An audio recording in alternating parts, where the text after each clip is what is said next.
So it's 10:02. So this may be the group today. So although Lewis did say he would be coming, but he said he might be a half hour late. And so I hope he does make it in, because he had some things to say about the extended mind in the vault. And I did kind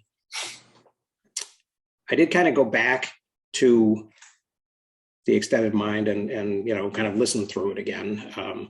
And the thing that really, I thought it started well, actually. I mean, there was a lot of frustration, and with Anne's kind of frustration with the simplicity and the popularization of it. Oh, wait a minute. Let's see what's going on with the chat. Chris, you're having. Yeah, your camera works in other. Yeah, it's like for some reason it is fuzzy and then it has issues and then cuts right out. And wow, I say start video and video doesn't want to start. Yeah. All right. Well, it's probably okay. I have a face for radio anyway. That's not true. And actually, I like the alt text on your photo on the image that you typically use with the. Oh, what does it say? I don't even know. Oh, it says something about your silver hair and. Oh, okay. It's very it kind of says, yes, this is a distinguished person who you should pay attention. Well, I don't know if that was the thing, but I do interact with a number of either blind or visually impaired people who I know actively read alt tags that I put on photos. So on a few, and particularly things like that it's an image that I use all the time to represent myself. I figure I should put a minute's worth of effort into this one. Right. Yeah. And yeah, make it something that there's a little bit of a payoff to read. Yeah. Yeah. So I was saying, I think I'm more, kind of listening through it again. I think I'm, and sort of without kind of feeling like Anne's looking on my shoulder saying, and nothing, obviously, not to criticize her reaction to it, which I think is accurate. I think that some of it kind of works for me in that role of, kind of popularizing some of these ideas. But in that role of sort of popularizing, I'm wondering how much more detail it needs, even, if it really, if what I've heard now about, and I guess it's always a little bbit tiresome for me to hear more about studies done on, pit traders. It's like, okay, fine. I'll stipulate that, that maybe they're an accessible group, and maybe, maybe there's something that we can learn there, but, come on. I mean, they have very, they're very metered in their output. You have a very obvious, result to gauge against, did they succeed at trading or not? Whereas a lot of other cases, it's much more ambiguous. So that can be one reason. Yeah. The issue I have for things like this, or books like this, is so there's a bunch of underlying, generally very technical journal articles that constitute the research. Yeah. And it's broadly in an area of psychology, which quite often suffers from issues like p-hacking and chicanery and playing around with the data. And quite often the results are not replicable, so that there can be issues at the deeper technical levels. And then when the issue with a lot of science communication, both of this type and probably even worse for the type of, let's say one of these articles came out this week and you're a journalist, a newspaper writer, and you wrote a newspaper article on it this week, you're totally trying to popularize it and come up with the grabbing headline, and you may be overextending yourself even further out on the limb of a group of researchers who are themselves already out on a limb. Right.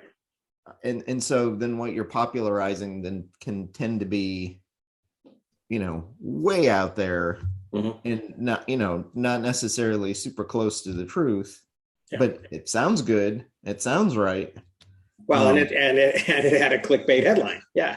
So then you do that, but then when you do that and you've got a book full of them that's trying to put together a broader thesis, and this is no criticism on Annie Murphy Paul, because she's hopefully read and critically looked at all of these things and trying to put together, and I think does a reasonable job of putting together a space of research in broad view, and expands the way we think about these things. Because a lot of the things she's talking about, I find myself frequently saying, Western culture totally ignores all these things, or we have blinders on, and she points those out at one or two spots, although I think she probably could underline that. So I think in the last section for this week, she talks about fMRI scans as an example.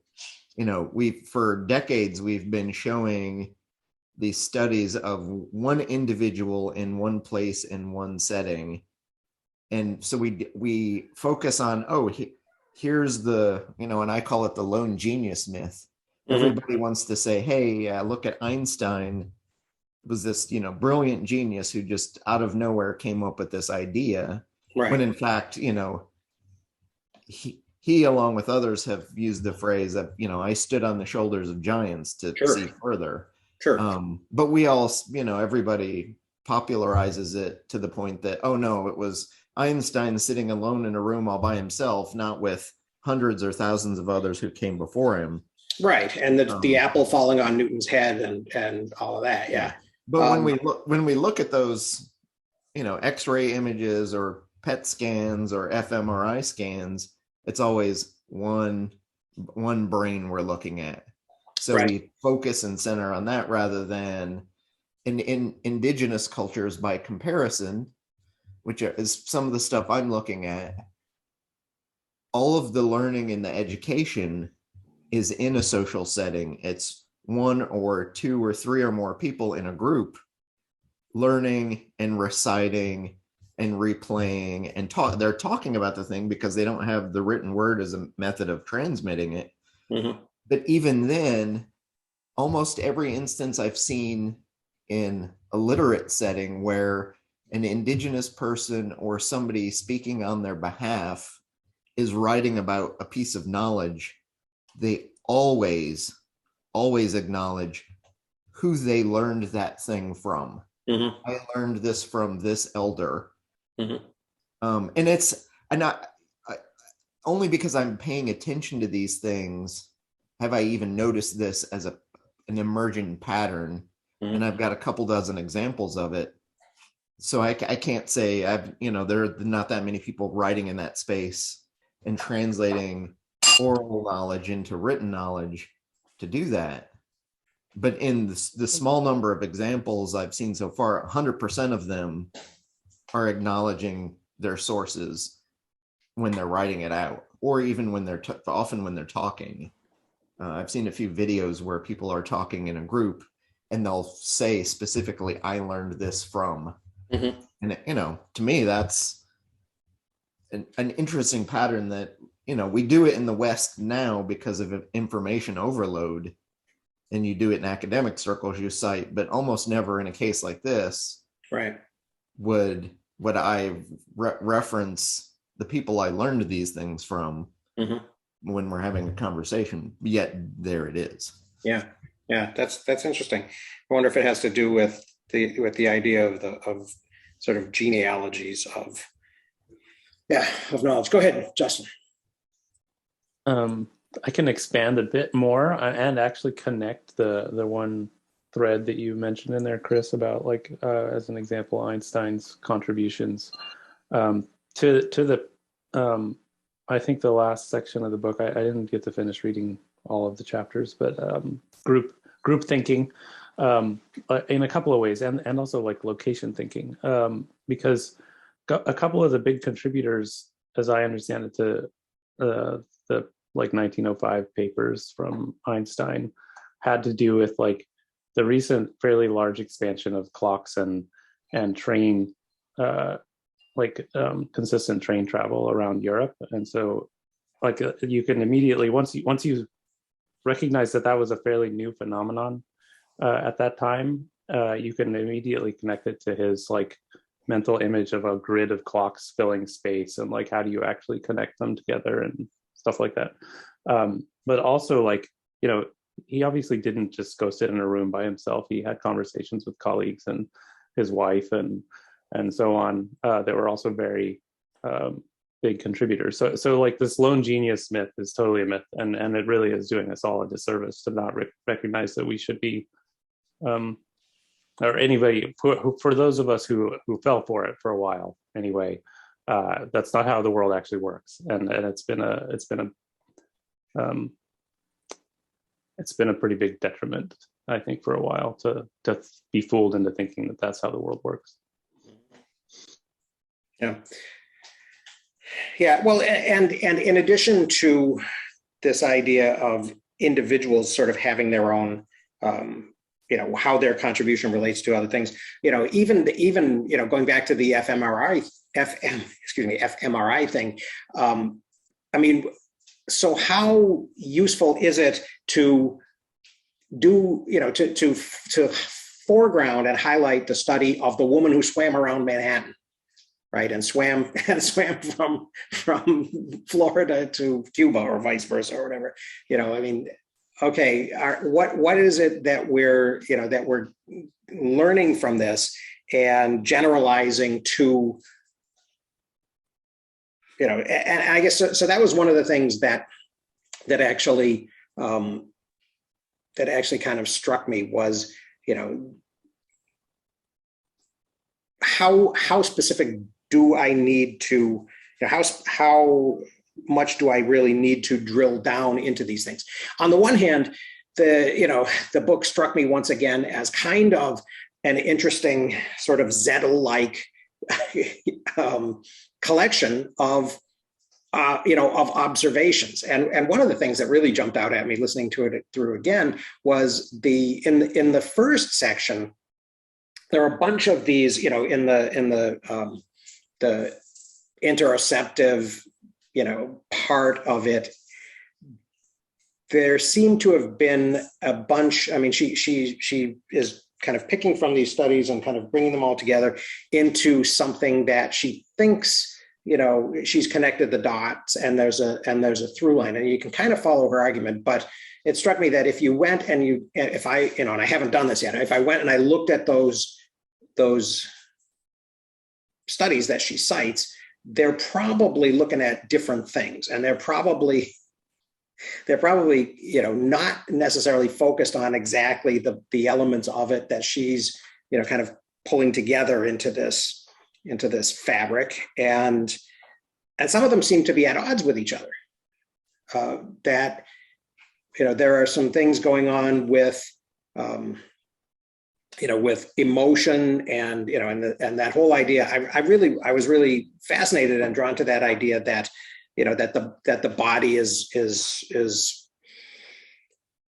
quicker on the uptake, right, and is noticing these things that are happening in our environment and responding to them in ways that sort of short circuit the rational, or that we're not consciously aware of. So that struck me as really, really cool and interesting. But a couple of things. I wondered first of all how much more I need to know about that for that to be useful in a general kind of way. And then, what happens where that, do I need to dig into, these apparent contradictions where, she's talking about, people feeling things and the feelings being cues. And then, a couple paragraphs later, she's talking about people redefining their feelings, right? And saying, well, no, this isn't anxiety, this is excitement. And so what is it that, I guess that those apply to different situations, but my reaction to that was first, like, did you guys talk about saying that the body is receptive to these outdoor signal or exterior signals?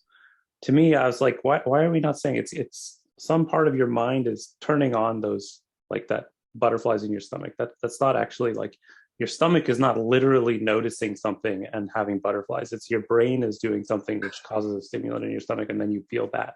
Like, at least that's my understanding of how it works. But that, like, literal description of the system was not used in the text, at least the parts that I read. Exactly the same responses as you, Dan. Like, I was like, oh, this is cool. We all are familiar with the butterflies in the stomach example, but there are more than that. You should go and examine and figure out how you can use that as a tool for yourself. Like, that's as far as I took it. I didn't feel like I needed any more description from anybody else or any other, because this really needs to be hand tuned to my own senses, and then I need to examine them and be like, is this anxiety, or is this nervousness, or is this excitement? And then connect, like, how well does that actually predict what I should do next? You need to figure that out for yourself. There's not a book, no book is going to tell you for you what the right answer is, other than to say, go and look and examine and think critically about it. And that's what I got out of it. I don't think there's anything more there. And you decide if it's something that can work for you, as opposed to something that should work for you. Like, I don't know, that's probably making it too strong a case. Everybody's different.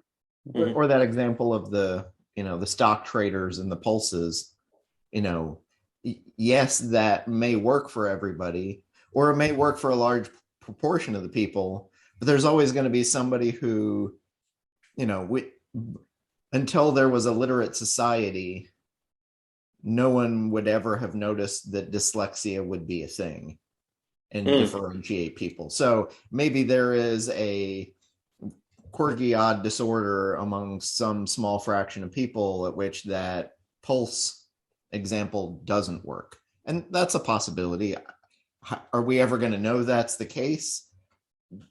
Probably not, until you throw huge numbers of examples at it, which is one of the other issues that some of these journal articles have, is the number of tests that they're doing. And it's that same issue of the fMRI thing, is maybe you have 30 samples, or 30, your N is 30 of the people that you've sampled.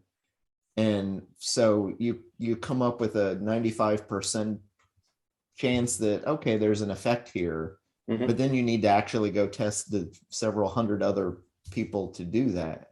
Yeah. But I think your question too, Dan, goes to and it's something I think about quite frequently, particularly playing around in social media spaces, is the idea of context collapse. And I actually found, as I was reading the Blair text, there have been one or two points where I have read the source material, or source materials that she hasn't read, that go more into depth in certain areas than maybe she has.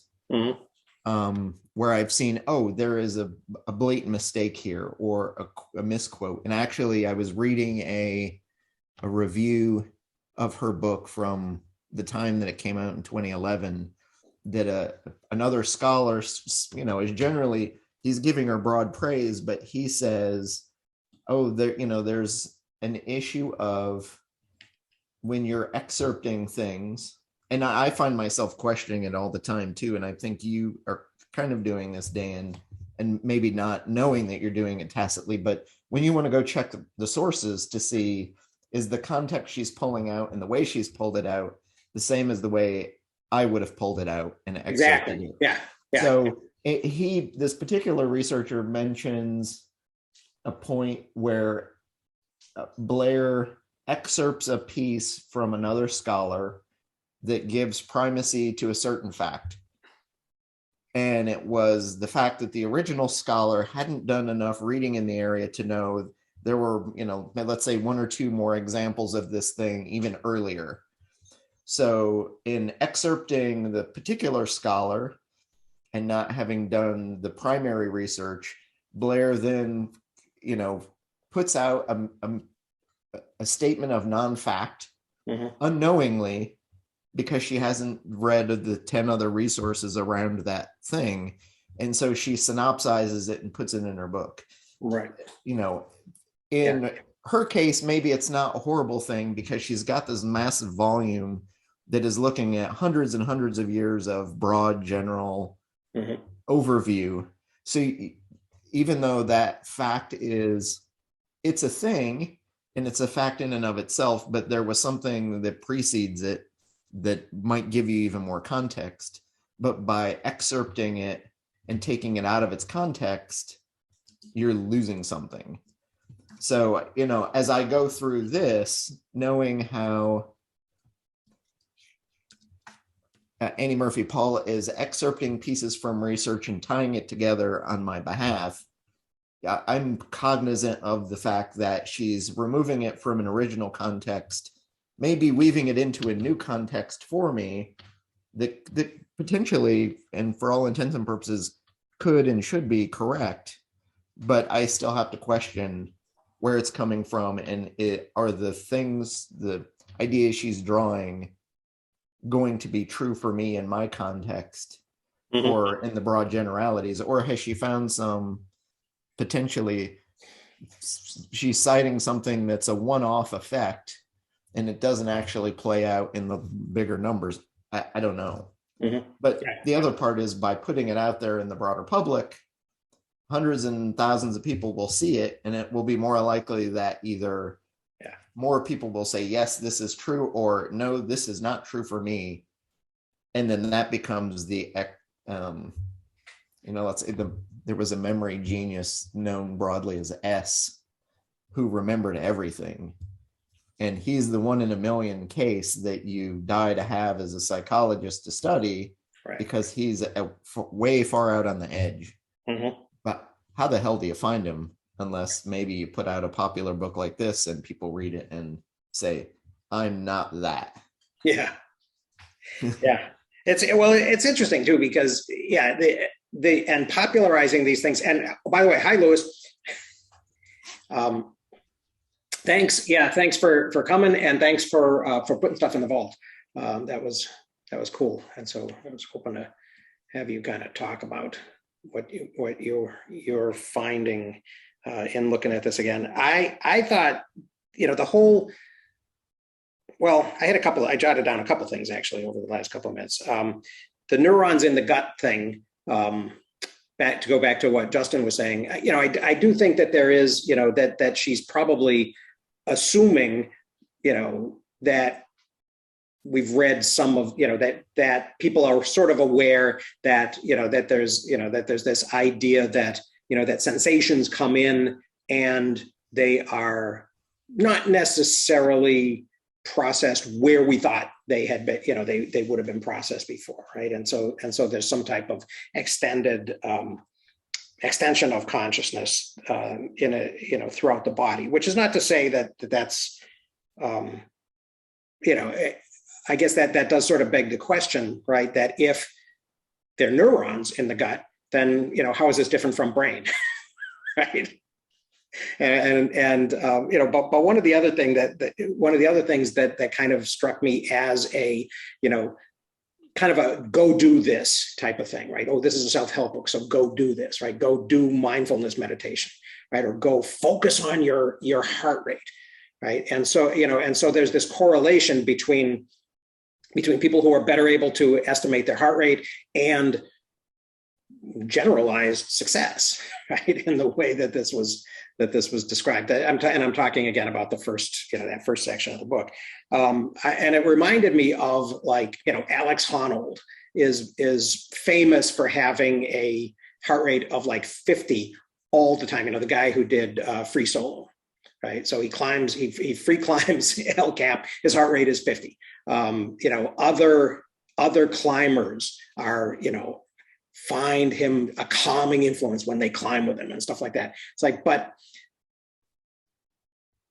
what do we take from that? What's the meaning of that? What can we generalize from that type of observation? I mean, is that like S that, the S that Chris is talking about? Is it meaningful?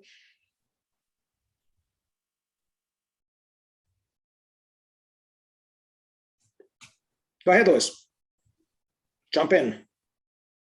Great, thanks. Hi, yeah. I think that, like, for me, that I enjoyed the book a lot, and for me, kind of looking at it in like different levels. So you have this interoception idea that you might want to listen to your body more correct, with these sportsmen and the like, and then another sort of layer out, and this embodied cognition. So like the external world also affects us, and then beyond that, the extended mind. So like all these things, I think, like link up. And so, like the extended mind, the idea that something outside of us is sort of used by our minds, our brains. So, like the idea I like the idea of the brain as an iceberg. So what the consciousness is what you see above the water level, and below it is this extended mind, and that can contain a whole bunch of things. It might be your subconsciousness, which is directly linked to your conscious mind in some way, and it might also include it's the phone that we have in our back pockets. It's the book that we're reading at the moment, the conversation we're having, and it's our notes, our Zettelkasten. So in that way, I kind of felt like you have quite a good conceptual idea of how these things go together as a whole. Yeah, I agree, and actually, I thought the think by talking thing was a really interesting element that I think Graeber and Wengrow kind of added too, right, to probably what we were already sort of all thinking about, that the thinking, the extension of thinking was the slip box, or was the vault or whatever. Hi Tim. Whenever you can jump in.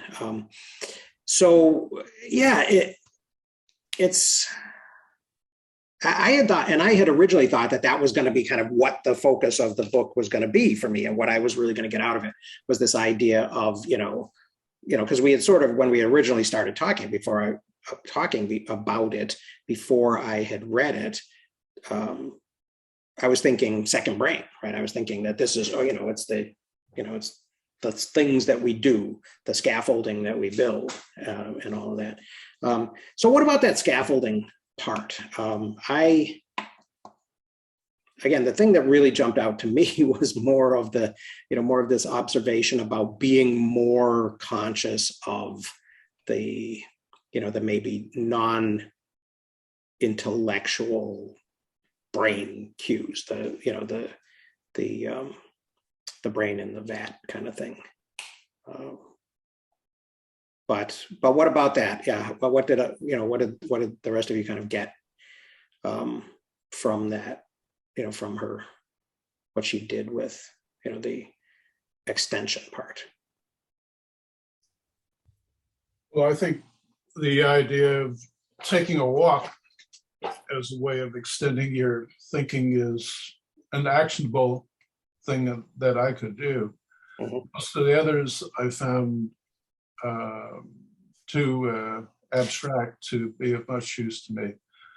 I do want to comment, and perhaps we can discuss later, the very end of her conclusion, where she asks, once we make mental extensions visible, what we do with our new awareness is up to us. And then she goes on to relate this to inequality. Mhm.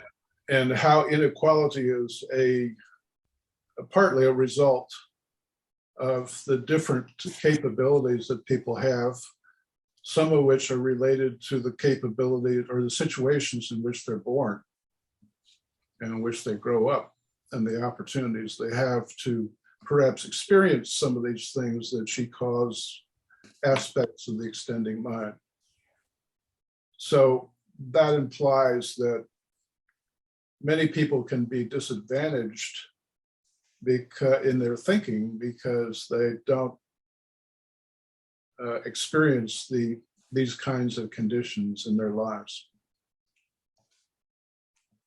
But is that more? And it sort of made sense to me in the context of, well, yes, if you don't have access to the types of technologies that we use to scaffold our thinking, right, then clearly, there's inequality, right? But what if you're one of the privileged people, but you were taught to sit on your hands, right?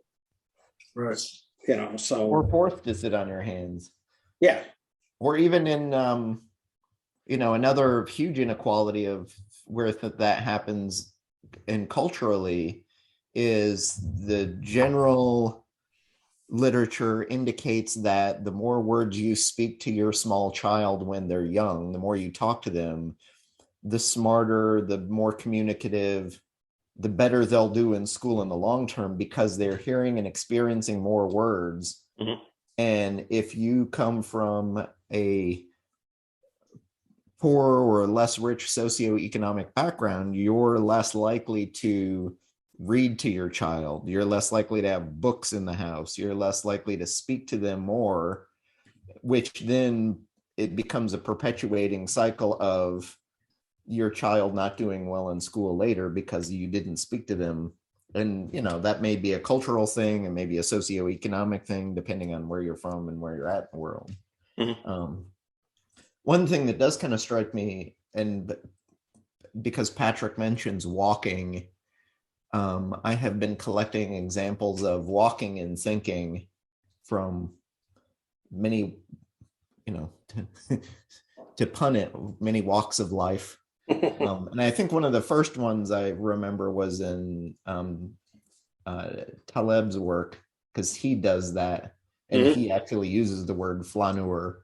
Right. But through the discovery of collecting excerpts in my own little Zettelkasten-like world and note-taking, I have been able to connect old school Zettelkasten keeper Walter Benjamin to the word flaneur.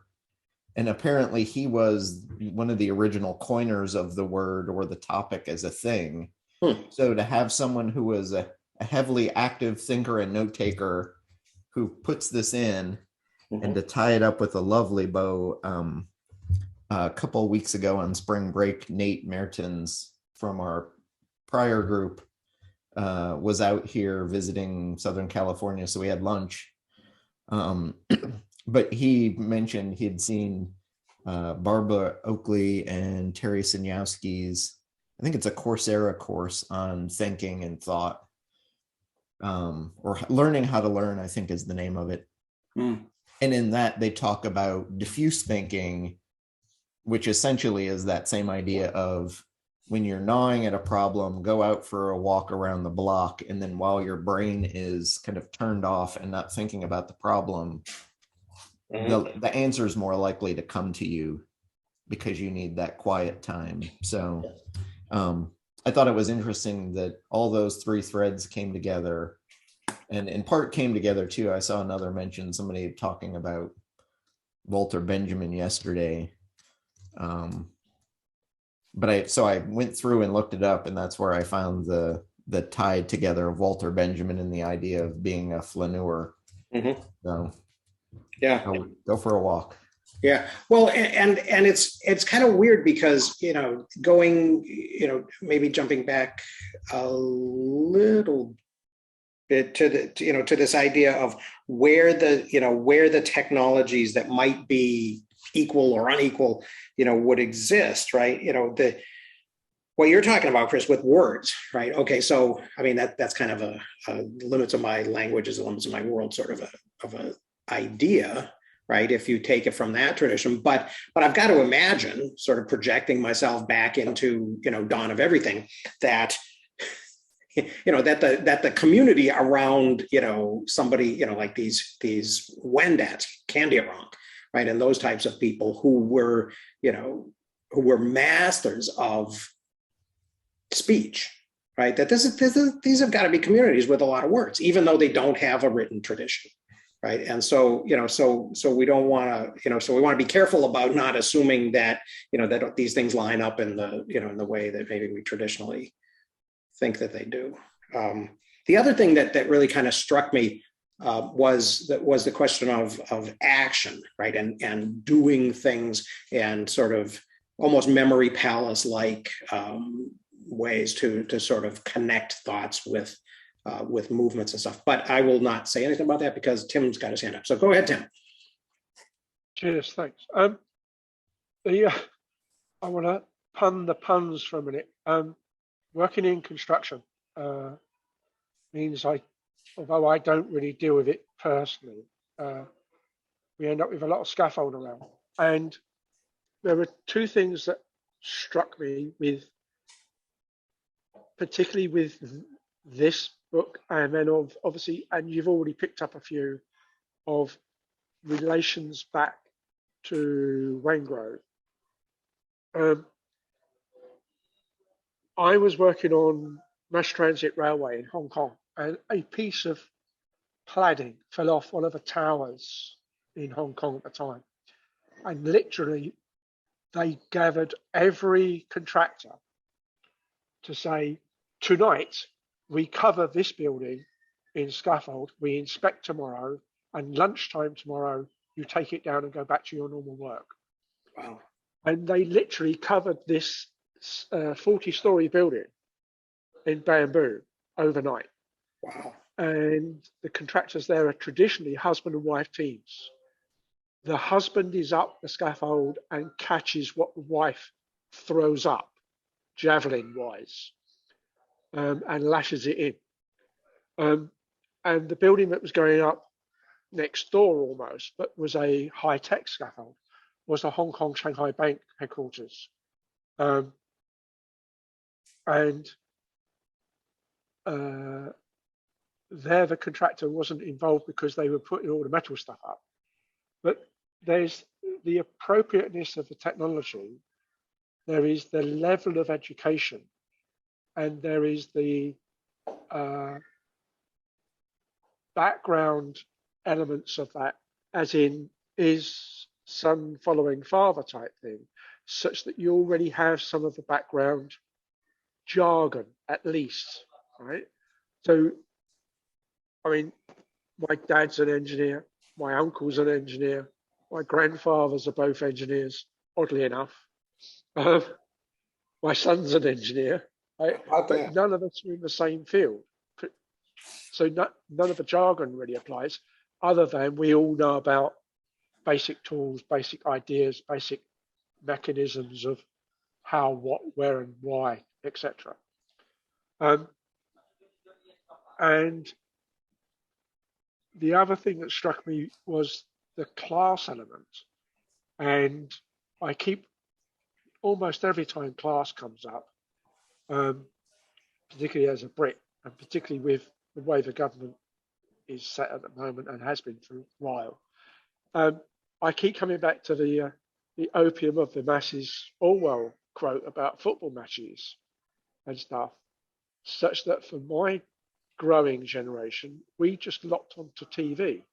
So therefore, there wasn't that much of chat around the table. It was also the time when a lot of people started working further from home on a daily basis. So dad's commute, as it were, meant that he missed the meal time. Mm-hmm. there was no family chat, or there was less of it. Weekends, Friday night maybe, etc. For those younger children, such that you got in the habit of having a critical discussion before you were a teenager. Even if you didn't participate, you were there, you understood the structure, you understood the form, Mm-hmm. you recognized how to put your hand up Mm-hmm. to get your 5 minutes in or Yeah. your point in. All that's gone. You know? And I then thought with success earlier this week, where using the methods that we've been doing it through on the last two, this current book and the previous Sorkin book, I made a hit, which probably the first big one, whereby I dragged stuff up from 2018 that I had started to go back, not quite sure of myself before this group, and before even seeing your YouTube stuff on Sonkin's book, whereby tagging and elements of linking and however you want to call that link started to pay off in quite a wide disciplinary way, where Cool. although they are technically linked, if you're somebody in that section, if you're not in that subject, if you're not, and I'm not, I was trying to review it, doing a paper as though it's like a 101 introduction. And I thought, oh, this is how it's supposed to work. It's supposed to nudge me. Yeah. It may not nudge the memory, but yes, I know I've taken that note. I have a vague idea now what I'm going to find from it because there's a link, etc. And Mhm. that scaffolding all the way back, it's not just this 101 from Sonkin in Zettelkasten. Mhm. It's, do you know what a tag is? Do you understand how a tag can work versus a folder?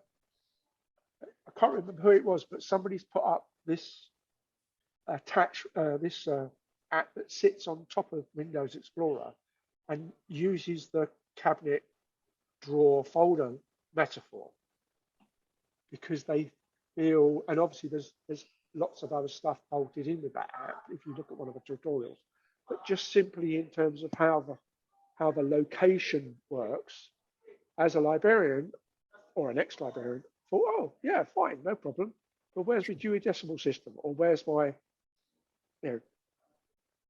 0 to 99 numerical system, Mhm. rather than run on people's names because they were client company orientated. But you know there's a system. You know systems work, therefore make a system. It's all scaffold, and scaffold's a system in its own right. That's why modern scaffold works so well. Lashings with bamboo isn't much of a system, except there's a system in the way they work. So there's multiple dimensions for that system, Mhm. multiple dimensions for that scaffold. And last week, I think the word scaffold come up a couple of times, and I was semi giggling to myself, thinking, "Yeah, but you don't know anything about scaffold." I use it occasionally, but most of my stuff gets done after the scaffold type stuff's gone and finished. So we use scaffold towers because we can push them around within the floor. We don't need to build scaffold within the floor space, not so much. But anyway, so it was just the in part the fact that we don't have different words for elements of these things. We call them scaffold Mhm. because of the idea rather than their physicality. We're not talking about pipes and clamps in the context of a scaffold for a Zettelkasten. There's no pipe, there's no clamp, there's a link, there's a title, there's tags maybe, There's other things that we can use to find things or link things. And then there's the thing that I think is the biggest thing that I've learned from rereading, or because I read before, but now read more deeply, is the improvement to the scaffold, in effect, that you make by continually going back to the notes, effectively reducing the number that you may or may not have, to make them more valuable because they have more intrinsic touch and links and so on. Yeah, I think that scaffold is an interesting kind of metaphor, right? It's I did think of it in terms of, it being a thing that is not visible when the finished, that there's a relation. I think in all of these things that we've just been talking about, including going back to the beginning of what you were saying, Tim, about, your grandparents, your parents, your son, engineering, but engineering is also kind of a way of it's a way of understanding and relating to the world, right? So it's one of those, so there's something visible going on, and there's a visible output, right? And then there's scaffolding, which maybe creates the conditions for that thing, right? I mean, if I think of it, I mean, I've used scaffolding on a very, very small scale to build a treehouse in my front yard, right? That was 15 feet off the ground, right? And so I would not have gone up the tree, right? I built the structure, I took it away. Now the treehouse is there. So I think that is kind of the way that I was thinking about the metaphor. Was in something that that made it possible for that thing to happen. But there is some type of a relationship between what goes on, sort of beneath the surface and what is later visible. And it's, and maybe the iceberg is a good metaphor as well. Go ahead, Chris. To tie it back into two things, I think it was one of the papers we read with Zonka's book where somebody talked about whether or not you should teach other people your note-taking and research methods as an academic, or whether you should keep it secret to yourself. And obviously Aaron's didn't, and he gave away all of his secrets. So in some sense, Aaron's is showing you the scaffolding for the building he's made, and essentially say, he doesn't say it outright, but I've written this book using these methods is what you should take away, although he doesn't say that specifically. Right. But to me, his box metaphor of the shipping container compared to the Zettelkasten is the only way you could come up with that is if you're tagging the word box or container in multiple things, and you look in your Zettelkasten and you see, oh, I have these things, so maybe I could analogize the two of them. Yeah. But to me, that's the only way he comes up with that analogy, is by having done that work. But then we can tie that back into that question of the lone genius myth. Now, if I say there was a lone genius who built the Great Pyramids at Giza, you would laugh me out of the room. Right. Because we can all visually go visit and see that thing and know it's entirely too massive for one person to have ever done. But at the same time, if I ask you to tell me how, from an engineering perspective, they did it, you're going to be hard pressed. But we've got some reasonably good kind of reverse engineering archaeological methods that have shown us now how they did it, down to the fact that we even have images from that time of people pouring water out in the sand in front of large processions. And, engineers have then gone and taken large blocks. And if you pour water into the sand in front of a large block as you're dragging it, the coefficient of friction goes way down, and it's a lot easier to drag that block. So you have an idea of, okay, how did they drag these massive blocks and then place them? And once you understand what the scaffolding looked like to build the Great Pyramid, then it's actually not, it's a whole lot easier. And the difference is you can see a physical object in the Great Pyramids, but when you look at what is the idea of, let's say, special relativity, it's much, much harder for someone who's not steeped in physics and math to build that mental scaffolding in their mind to figure out, how did Einstein do this? And because the average person is not able to recreate the scaffolding in their mind to see how and why and where it comes from, or even understand it at a basic standpoint, that makes it way easier for us, because we can't visualize it, to create that lone genius myth of the one person who just, pulled the rabbit out of the hat, when it's patently obvious that was not the case. But that I think ties back into what Murphy is talking about. Is it when you're thinking about something, can you see it physically? Can you see it in your mind's eye? Can you visualize it in some other way?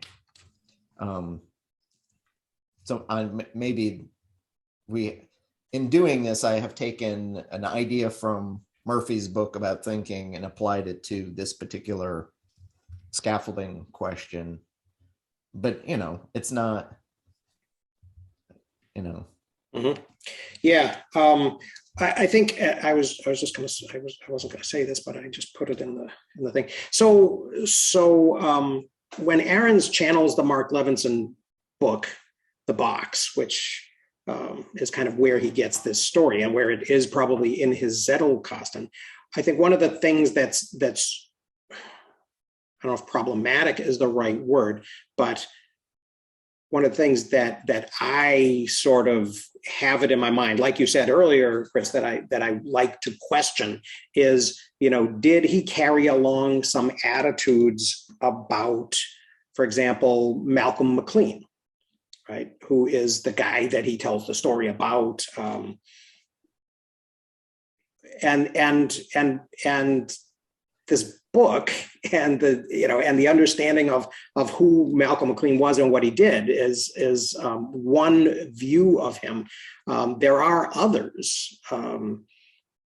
There are other stories about this guy, about his hostile takeover of this steamship line, and that paint him in kind of a different light. So I'm curious about what comes along with these things as well. When somebody kind of takes this thing and sort of plops it down in their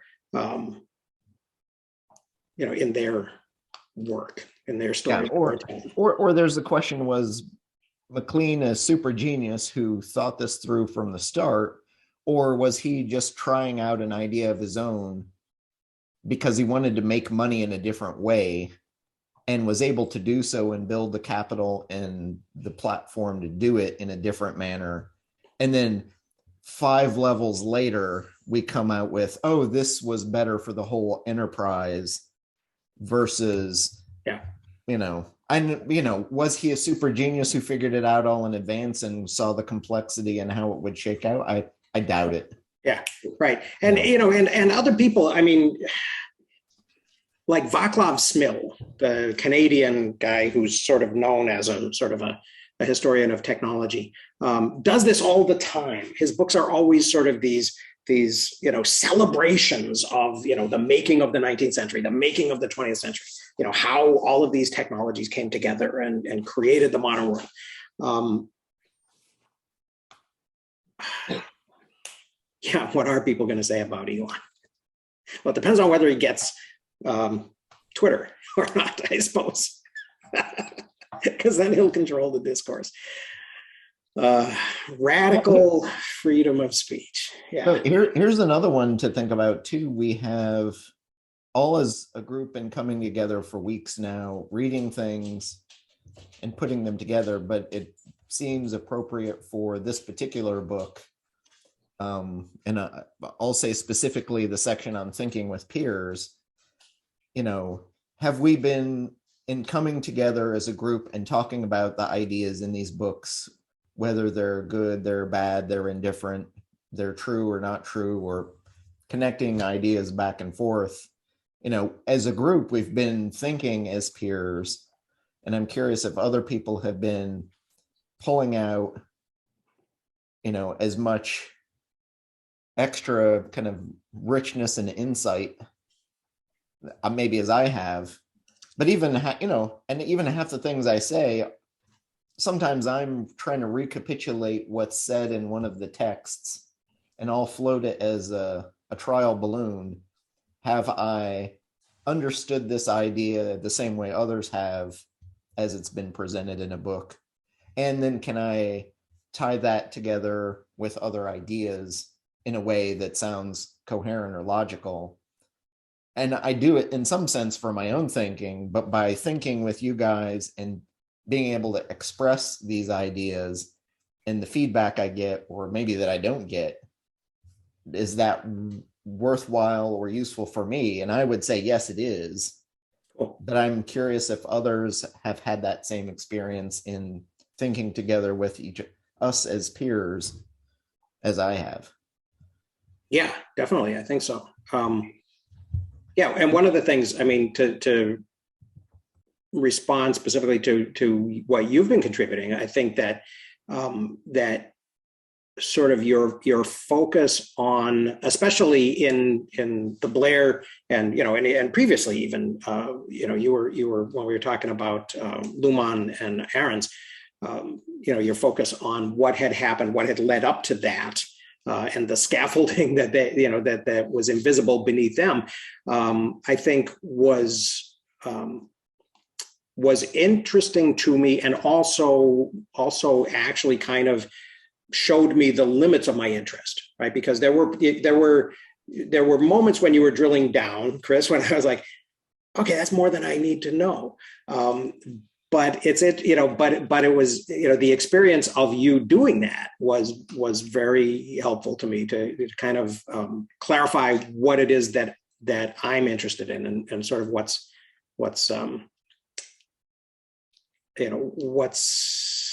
why, I guess maybe why, to clarify my motivations. Go ahead, Justin. Sorry about that. So I would say a couple of things there. Like, one, hearing you people talk about your own thoughts and reactions about it is and the depth of research you've all done individually on different aspects is really useful as exposure to those like thinking tools, which is very much in keeping with the Ahrens book and the Luhmann method and other stuff, which is like this kind of like, I don't know if it's a salon style conversation that we're having here or something like that, is an area that I felt is kind of missing from general life these days. And so I was really happy to see this forum kind of like pop up just totally randomly, like completely not something I went looking for. And then like kind of tying it back to like some of the other things we were talking about with like the scaffolding and tools is like a lot of intelligence and ability to succeed is about exposure to different tools and then integrating them into your own like way of thought, so that you're so comfortable with them you don't realize you're using them. And in order to do that, you need to be exposed to them. So being exposed to more people that are doing this kind of stuff is useful in general. To kind of tie back to your question, Chris, was like, is this useful? Absolutely. Are these things trial balloons for me too? Absolutely. And I'm just totally ignoring the fact that Dan's going to publish this on YouTube with me blabbering on and just going with it. Sorry. And another of the things that I've been thinking about, maybe, I don't know if this is a change of topic, but when we were talking about these things kind of below the surface, I had an experience this week in class where, I'm wrapping up the semester, and in modern world history, I really try to take it like to the present. And so actually a couple of my students were I really think Haru Ryanemi, though, holy crap. I mean, among the best things that I've read in the last decade. But in any case, that's a digression. I had a student who kind of said, and he was kind of, he's probably a late 20s, early 30s kind of guy, coming back to school. And he was saying, "Oh God," he said, we've been through, we've been through the First World War and the Depression and the Second World War, and the Cold War lately and all of this. And this is the most depressing thing, because I was talking to him about, sort of the fight over climate change and filter bubbles and, all of this kind of stuff. And and he was sort of looking back sort of wistfully at, and I think what reminded me of it was somebody mentioned TV, right? We used to watch, I think, Tim, you were saying, we used to, people used to focus on the TV. The 50s and 60s, right, in America, right, when there were just the three networks, right? And when Walter Cronkite was the most trusted man in America, right? And, and Chet Huntley and David Brinkley were probably second and third on the other network, right? That we had, that we sort of look back wistfully to that as this time when things were simpler and we were less divided and all of that. And yet, that's all a function of the business model, right?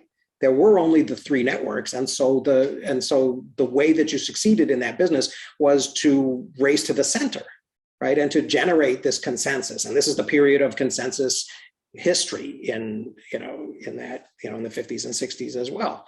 And this is the time that, that Chomsky says, and his partner says, that they were manufacturing consent. Right. And so we didn't realize that we were having this world, manufactured for us. And now we're in this other situation where the business model has changed. Right. And so everything is fragmented and flying apart. I mean, it's almost it's almost a metaphor that Neil Stephenson uses in his first book, right, in Snow Crash, right, where do languages converge or do languages, diverge? That's what that whole thing is kind of. The premise is kind of based on. So I don't know where I'm going with that, but I guess where I was going with that was I find this very hopeful that we are, that we're in a time when there is more than just a one voice, and it's not as reassuring. But again, it's sort of that question of scaffolding is what's happening above the waterline and or not scaffolding, but there's good parts and bad parts to it. So when you have your centralized journalistic enterprise, as a group, they can say this tiny fragment of people off on the far fringe, let's say the crazy fascists, we can create a narrative to move away from that and not give it oxygen so it doesn't take off here. Or as tacitly happened in the racism that flared up with the KKK in the 20s and starting in the teens and going into the 20s and 30s, newspaper editors tacitly decided we're not going to cover all these KKK rallies because by doing so, we're giving them oxygen and drawing people to them, whether they want to be drawn there or not. So they literally just cut off the tap, and that helped get rid of a lot of that behavior. Whereas now, I think some of the issue we see is not that everybody has a voice and these ideas are all out there. The bigger problem, I think, is the algorithmic piece that Facebook and Twitter and some of these platforms give is if it's incendiary, it's going to get more traction with the algorithm. It'll get more likes, it'll get more reach. So you see the super fringe elements become the things that are centered in the wrong way. Yeah. And those things accelerate. And that's a lot of what we see instead of focusing on the, if they turned off those algorithms that pushed everyone to the exterior, everyone would see, yes, we're almost all of us actually in the middle. And instead of, driving forces to the far left and the far right, which is essentially where we're going, even within my own family, I know who my family members are and what they what their viewpoints generally are and have been.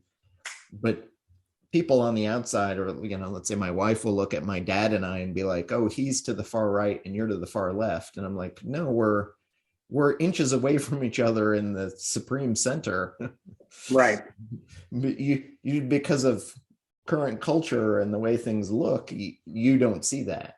Mm-hmm. Right. Both because current culture is choosing the issues that divide us, and is also, even where there's 99.9% consensus on something, they're finding that 1% or that 0.1%, and they're amplifying that, and they're bringing that up so that we can have, because the only format we understand is point counterpoint, right? So we can have a point counterpoint argument on screen. I think Paul talks about the idea in the book somewhere, although it's not coming to me now, but the idea of conflict gets the attention within your thinking. So I heard an example this week within the Georgia state legislature. There was a broad bipartisan space for providing healthcare funding, and everybody, I think, but 3 people were on board. And the 3 people who weren't on board had small semantic issues about the wording of the thing, so they voted against it and essentially pushed it through. But then the QAnon crazies came in and started lobbing grenades, and then people were reacting and railing against this thing with total non sequitur things that were not even in the bill, and ultimately turned around and killed the whole enterprise just for sheer craziness. So to me, that was like, okay, here you got all these people who actually were on board with the thing from both sides across all parts of the spectrum, and then crazy came in and destroyed it with anarchy at the last minute. And it's, how do we overcome that hump of thinking, both within groups, outside of groups? I think somewhere I wrote a note while reading The Extended Mind, how do we take these ideas and, if we have committee structures within a democracy, maybe one of our issues is we only have one committee, and the people who get stacked onto it are too pointed. So let's say our Judiciary Committee is a recent example in the United States. You have the people on the far right and the far left who are deciding a Supreme Court justice nominee, which creates a lot of strife. But what if there were 4 different committees and you couldn't stack it with the far right and the far left, but you had 4 different committees who then had to turn around and send people from each of their committees to then come to a better consensus? Mm-hmm. And I think consensus is the word there, right? Yeah. And maybe, that's always the problem, is you put all these people in a room and put cameras on them, and that invariably made this process way worse. Sure. To the point that you have, and because it was a reasonably decent example that I saw, Ted Cruz talking about his talking points, and he only cares about that because his intention is to run for president again sooner or later. But he stops talking, and the first thing he does is go to Twitter to see who's talking about me. Right. And literally there was a cameraman over his shoulder taking photos of what he had on his phone. So we know that that's the case. Mm-hmm. But so here he is looking at Twitter to see, are people talking about me, instead of paying attention to the next person asking questions. So it becomes patently obvious that people in that room care about everything but the reason why they're there. Yep. And how do we fix that as an issue? Because if you're not paying attention to the issue at hand, and that's your only job, Mm-hmm. Yeah, it's steps off of soapbox. Although I tried to keep it non-political in terms of which way I view those subjects, but there are, I think, interesting examples of what's going on and why. Yep. And how do we how do we leave Twitter to the Elon Musks who have only so much influence, and leave the things that need influence to the people who really should wield it? Yeah, I think it's kind of, it's also, I mean, since we're on politics, I think it is hilarious that, I mean, I guess I haven't been like slavishly watching news or anything, but I haven't heard a lot of people actually addressing the elephant in the room and saying, will you let Trump back on? Because that seems to be the thing that is behind a lot of this otherwise hard to comprehend rhetoric that's going on. I'm sorry, I didn't follow. You just rewatched what? Oh, the newsroom. Okay. That was that. I remember that was a long time ago. I do remember that. It's interesting, and so to contextualize it, to make Dan not look like a crazy nutter, he's reading the text in the chat. I'm sorry. Yes, I'm reading the text. We're talking about Aaron Sorkin's The Newsroom, in terms of democracy. Yeah. Although it's interesting, I rewatched that series with 3 or 4 seasons, and throughout the pandemic, I've been rewatching The West Wing. And it's interesting to watch how some of the subtleties of the plot and what happens in the late night, because I think the series started in 1999 and went for 7 seasons to like 2006, 2007. It's interesting to watch in retrospect some of the unwinding of American politics from the perspective of a TV show commenting on it, and how, preparatory pieces of it were, even with, in the TV series, they had a Latino run for president and win. And there are a lot of interesting analogies to that happening in a pre-Obama era. Yeah. And how his campaign mirrored a lot of what Obama did. They had a Latino president for a while in House of Cards too, didn't they? I don't think so. It was actually, I think it was a white guy he's a Canadian actor, which I thought was funny. It killed House of Cards for me to know the actor and who he is in real life playing that role. Totally, I viewed it dramatically different than everybody else would have. You mean the guy in the first season? Yeah, he was kind of a milquetoast. But I thought there was a Latino guy in like season 2 or 3. Maybe I'm mistaken. Maybe I'm confusing this with something else. House of Cards. I did not see the British version. I had heard that it was even more intense. It was awesome. Yeah, a little more on the nose, but good nonetheless. Yeah.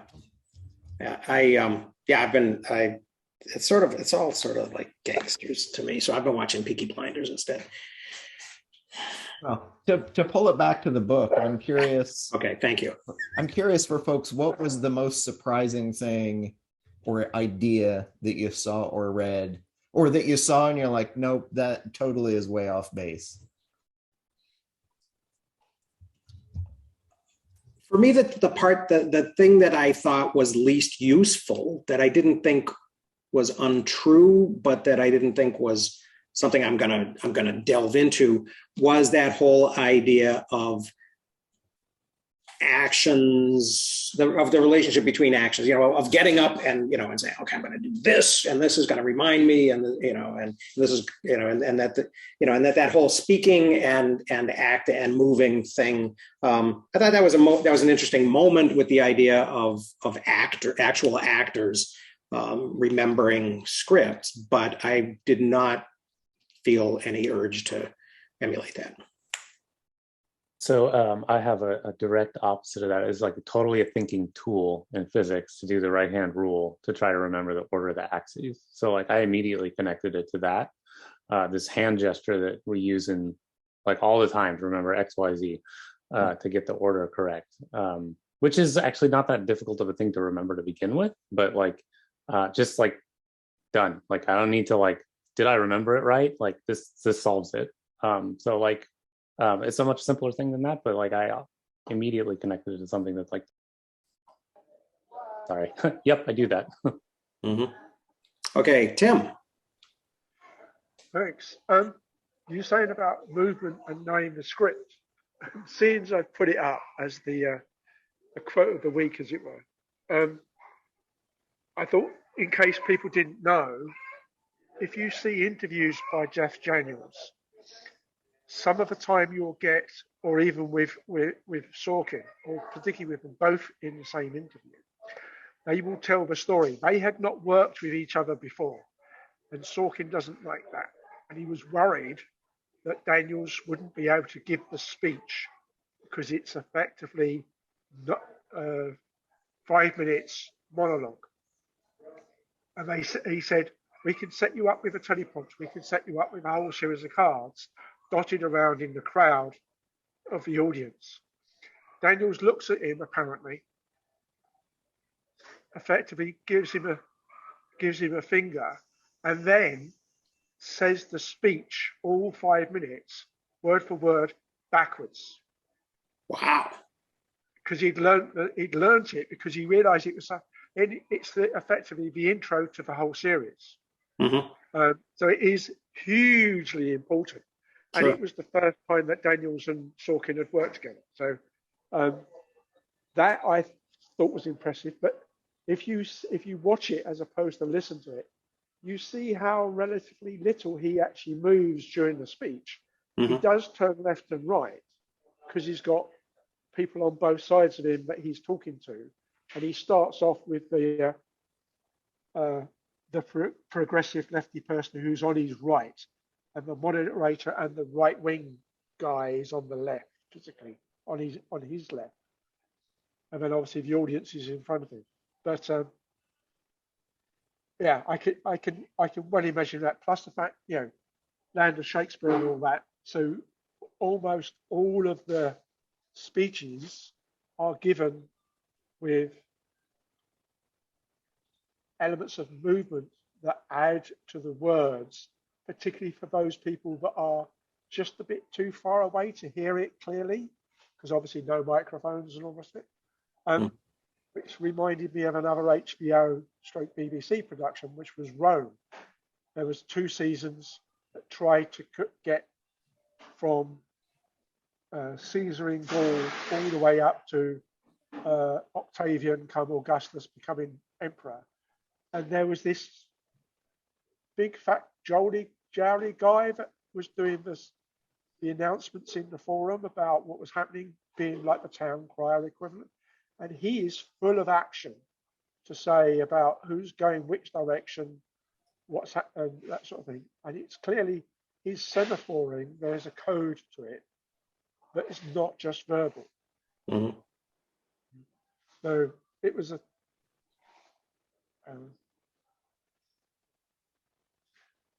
and of course similarly with Sorkin and you've in Just Good Men, you'll see the way the actions in the court case, even with Tom Cruise is not known as the most active voice player, but he might be active up and down a Burj Khalifa, but he's not. Anyway, so I thought I'd just throw those added in. Cool. Thanks, Tim. John. Yeah, I agree. The surprise was her comments on gesture and how they sort of signal thinking. And I had two thoughts about that. One was the first George H.W. Bush, and in fact, Saturday Night Live made a lot of comic things about how his gestures seemed to be opposite of what he was saying. So coming together, he's doing that kind of thing. So that was, for me, that was a surprise. And then, Dan, I don't want to make you too self-conscious, but when I watch your videos, you use a lot of hand movements. And I know they're scripted. So in what way are they signaling what you're doing? And yet on this kind of discussion, you don't use your hands all that much. So that was the other thing I thought about is how much you gesture during your YouTubes, which I like a lot. I like.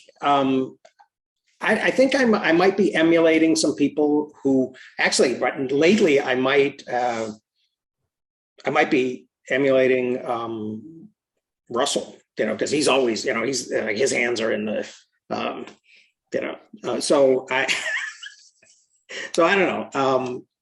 I think I grew up in, cliche Italian family, and so I do tend to, like when I'm in front of students and stuff, I do tend to, walk around and wave my arms and stuff.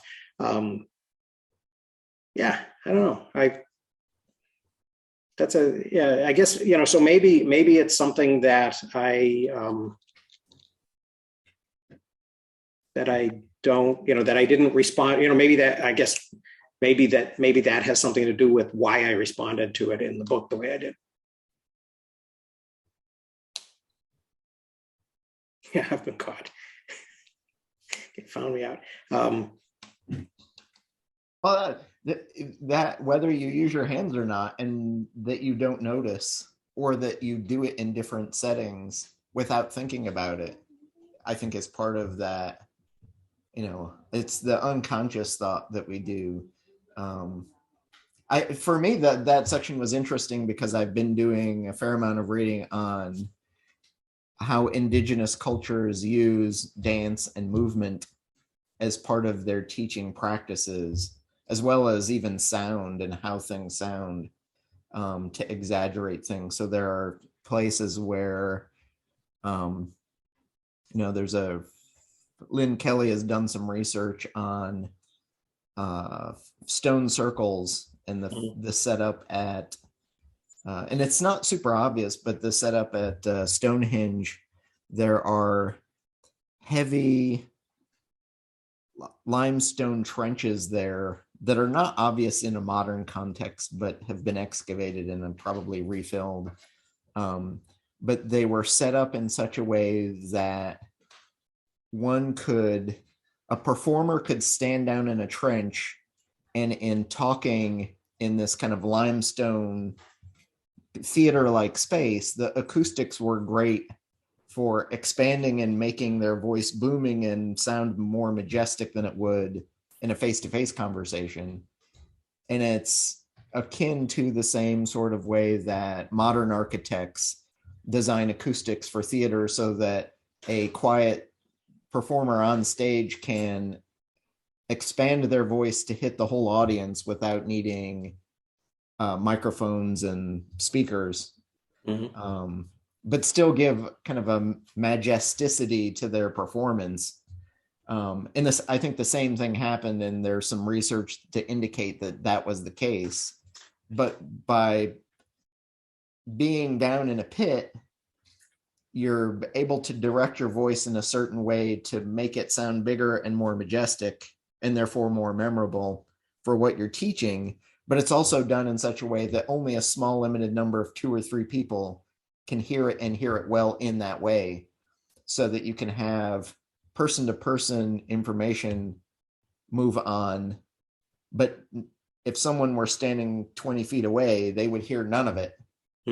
And so you could protect the integrity of your information and limit it to who knows the thing you're talking about, so that it's not obvious to outside observers, which was a piece of some of these cultures as well. So that Right, kind of performance, that makes the thing you're teaching more memorable, to me was an interesting tidbit that, Western cultures totally throw overboard usually.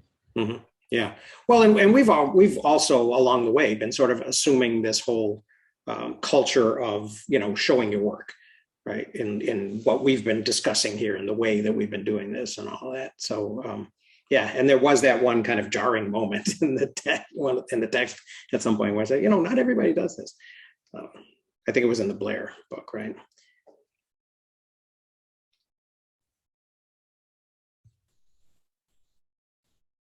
Yeah, it's Yeah, so next week we're moving on to Blair, I believe, was the original plan. And shall we, I think what we had talked about last week was sort of not doing anything new for next week, but basically kind of focusing on the stuff that, the stuff that we had looked at before, maybe writing some additional notes, sitting with it and thinking about it for the week. And then after having a discussion about it, once again, moving on. Is that something that we want to do? Are we still on that? I could use time to continue catching up. Is that through chapter 3 in Blair then, or through chapter 4? I think it was through chapter. I think it was through 3 was where we were last week. Yeah. Okay. And I mean, and I guess from my perspective, I don't want to, project my own issues on everybody else, but I wasn't really there. That was just where I was supposed to be. So yeah, so I would like to kind of go back and give that the attention that it deserves. Okay, so that'll be the plan. I will make an announcement to that effect in the vault. And thank you. Good discussion, good stuff in chat. I'll put the chat up this afternoon so that we can follow those links. And see you again next week. All right. Good to see everybody. Thanks a lot. Take care. Bye.